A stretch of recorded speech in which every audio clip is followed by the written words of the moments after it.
Hello, Helen Taylor Thompson here, chairperson of the Mildmay Mission Hospital in London. May I speak to Reverend Laurie Adam, please? Speaking. How may I help you? Look here, I want you to make a film for me as soon as possible. I could tell, you can't you? I could tell by the lady, I got a mental picture of her. Funny enough, I'm never usually very wrong when I get a mental picture of someone on the phone to me, although I've never met them before in my life. And I knew that this lady would probably not be taking no for an answer. She agreed to come all the way from London to Scotland, where I was the vicar then, and making videos. Now Scotland nestles in the Trough of Bowland, lovely area in Lancashire. Quite a trip. So she came up with her husband Jack, and they stayed for quite a few days with us, and they were splendid company. They both were very good humoured with lots of laughs. So I agreed to make a film and told her what would be required from her. You see, the subject was too sensitive, I realised, for a film crew to be buzzing about, so a different technique and approach would have to be made. This was to be about the only hospital in Europe treating people with AIDS. Now, 30 years ago, when AIDS first hit the headlines, my goodness it did, and public feelings were very high and anti, because not a lot was known about it. People were frightened of catching it. In churches, folk were saying, "Oh, I'll just dip my wafer in the wine, I won't drink it from the cup." And we've all heard that before in various times in our lifetime. I happened to mention to a high-ranking clergyman what I was about to do, the film I was about to make, and he retorted, "Serves them right for sinning." I was informed that bricks were thrown through the hospital window. Taxi drivers, after dumping their patients off, would hose down the interior of their taxis. I recall a clergyman saying to me, "Laurie, do you have any gays in your congregation?" I said, "My goodness, yes, of course I do." He said, do you give them communion?" I said, "Certainly." "Why, don't you?" "Oh, no, never. I said, "But Jesus said, 'Whoever comes to me, I will never turn him away.'" You see, this was all some time ago, but ignorance and prejudice still is in abundance to this very day, in this 21st century. I know of one colleague, quite recently, who was stunned to learn about two male parishioners, and who lived happily together for 55 years. One of them died. 3 vicars were approached to take his funeral, and one after the other, they all refused. Now I think that's a very sad reflection, and a very blinkered attitude as to what we represent and who we represent. Now the visit of Princess Diana to the Mildmay Mission Hospital was quite an eye-opener, and I think she illustrated for many people that AIDS cannot be caught by just touching, because she not only touched patients, took their hands, but also hugged them as well. So she did a lot by her actions to clear away much of the mystery of AIDS. Before I was ordained, I spent 25 years of my life in show business. I loved it. But there's one thing that I can recall quite easily. There was never any problems with anyone, gay or otherwise. We shared the same stage. We shared the same dressing rooms.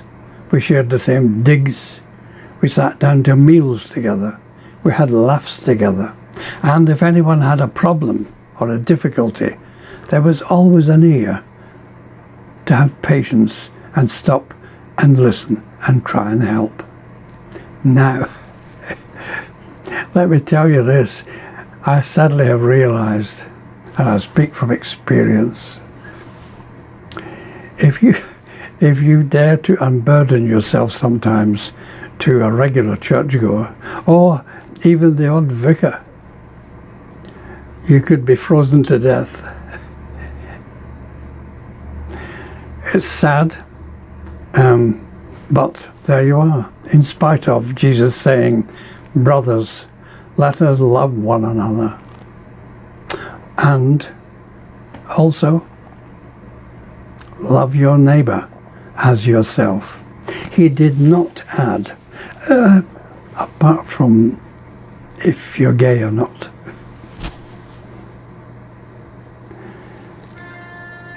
I wasn't really surprised to learn that Helen Taylor Thompson, at the age of only 19, had been a member of Winston Churchill's SOE. You've probably heard of that. During World War II, she was perched above a shop, I think it was, in a small room, sending coded messages to field agents overseas. Do you know, if she'd got one word wrong, many lives could have been lost. Repercussions could have been terrible. What a responsible job that was. She never mentioned that. She was awarded the MBE, and later also the OBE. What a privilege it was for me to be invited by her to a special service in London's famous St Paul's Cathedral. I thought she was joking when she came on the phone, but no, she was very serious. It was to be a special service which I would partake in alongside the Right Reverend and Right Honourable Archbishop of Canterbury, Lord Carey, celebrating the success of our film. Here then is the amazing true story of the Mildmay Mission Hospital.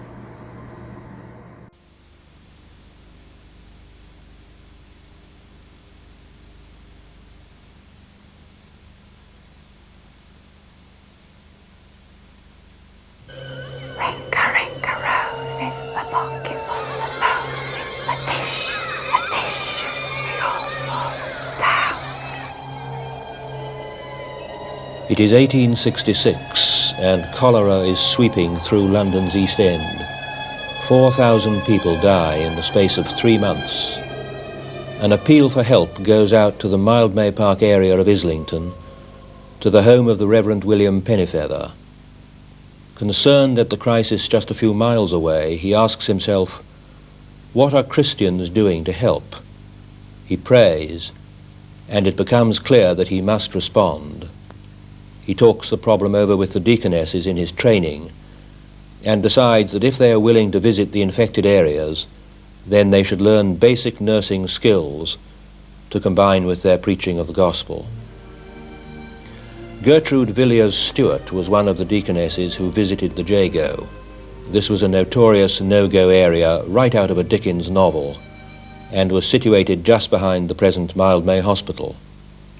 The Jago was synonymous with dirt, disease and degradation. Gin palaces abounded, and these served to deaden the effects of the dreadful conditions. Yet the Mildmay deaconesses courageously went into this area to nurse the sick in their homes and to preach the gospel. As time went by, a warehouse was made available, and this served as a dispensary and hospital.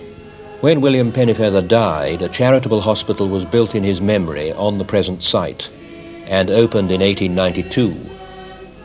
Although it was small, the Mildmay Mission cared for a great number of men, women and children in medical, social and spiritual contexts. As the work grew, it became a much loved and respected part of the community. When a school of nursing was opened, headed by matron Dora Woodhouse, she arranged for part of the training to be taken at the nearby London Hospital, which was already a large teaching hospital. During World War II, bombs fell all around the local East End, but Mildmay remained virtually untouched, so much so that its basements and corridors were used as shelters. In 1948, the National Health Service came into being. After much thought and consultation, the Mildmay trustees met for a day of prayer and decided to join the National Health Service. Throughout the 50s, 60s and 70s, the hospital building was extended and a new nurses' home was built around the corner in Austin Street. Mildmay prospered as a small district general hospital. In the mid-70s, it became clear that all was not well. Small hospitals were considered costly by the government, and closure was in the air.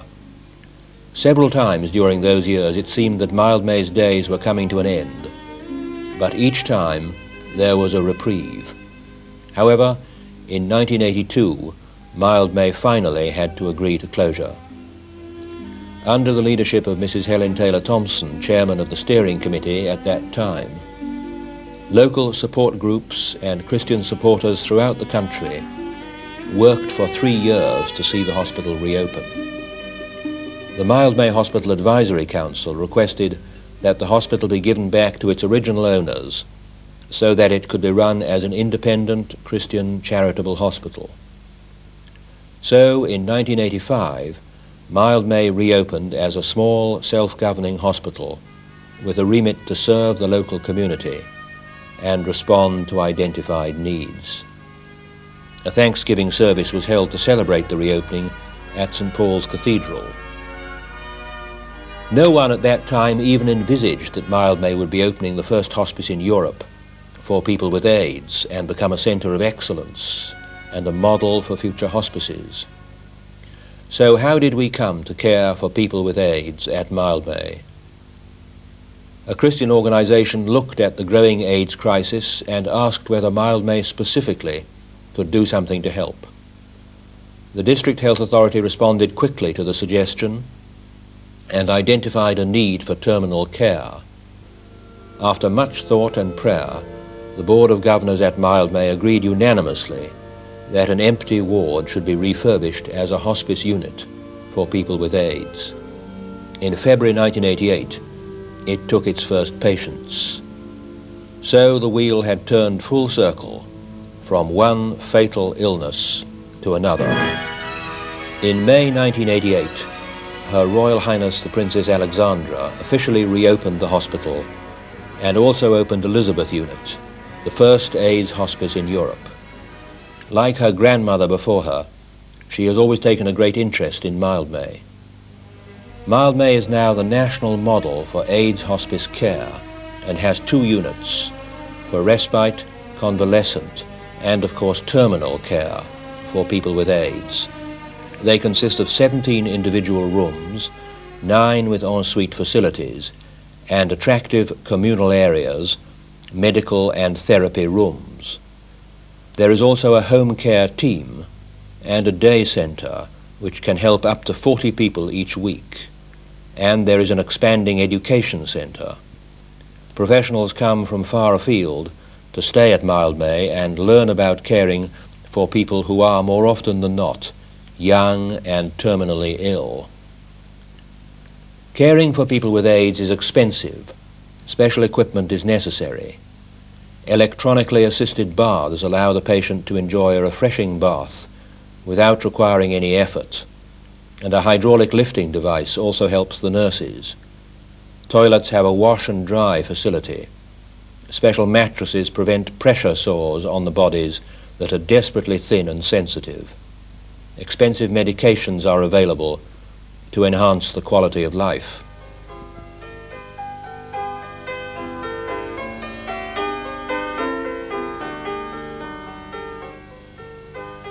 But Mildmay does not only look after people with AIDS. There is a unit for young, chronically ill and profoundly disabled people. Many stay for long periods of time, and Mildmay therefore becomes their home. All are from the local community. They too receive the same professional, loving care. Here is a group of patients enjoying a day out in Kew Gardens. Princess Diana, Princess Margaret, the Prime Minister, seen here with the Chairman, Mrs. Taylor Thompson, Mrs. Ruth Sims, General Manager and Director of Nursing, and Dr. Veronica Moss, the Medical Director, the Minister of State for Health, and other distinguished visitors have come to see Mildmay, and many patients enjoyed meeting them. Flo was one of our first young chronically disabled patients to join us in 1985. She was baptized in 1989 and died in August 1990. Alfie had multiple sclerosis, was with us for 2 years, during which time he was never able to speak. He died peacefully. Martin had AIDS. Before he died, 10 days after this picture was taken, he found his Christian faith again. And what of the future? In this country it will soon become necessary to care for many women and children with advanced AIDS. In Mildmay's centenary year of 1992, we hope to open a family unit so that mothers and their children can stay together. It is planned to be the first of its kind in the world and will offer respite, rehabilitative and terminal care. There will be a linked but separate unit where babies or children who have been orphaned or abandoned will be cared for while awaiting fostering or adoption. There will be some who will need long-term care. We plan to refurbish part of the nurses' home in Austin Street, which overlooks the beautiful garden of St. Leonard's Church. This is the church made famous in the nursery rhyme, Oranges and Lemons. Meanwhile, in the center of the hospital, where the old casualty theatre used to be, there now stands a beautiful new chapel, where staff meet for prayer each day, where visitors and patients can meditate and worship, where funerals and memorial services are held. The aim to preach and heal continues by our showing the love of Jesus in the way we care for those who, but for the grace of God, might be ourselves. We ask for your prayers and support at Mildmay as we try to do what we believe Jesus would have us do.